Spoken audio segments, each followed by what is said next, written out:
Hello guys, welcome to my new vlog. અમે તમને મારું ફટાકડાનું કલેક્શન બતાવીશ.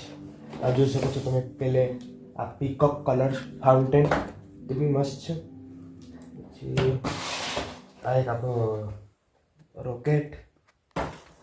હજુ તો બહુ બધા ફટાકડા છે ગાઈસ, ખોલી નહીં શકું પણ બતાવી દઉં. જો આ છે જનતારા, ચકરડી, બાચીસ, આ સ્કાય શોટ મોટો, પછી એ છે, પછી આપણી 1000ની લડી બી છે એમાં. જો ભાઈ આ પોપઅપ છે, આ છે, આ છે, આ રાઈસ. તમે બધા ફટાકડા તો જોયા, ખોલીને પછી કાલે દિવાળીમાં બતાવીશ. હમણાં તો કોઠી છે, આ તો રોકેટ. એ ફટાકડા છે ગાઈસ.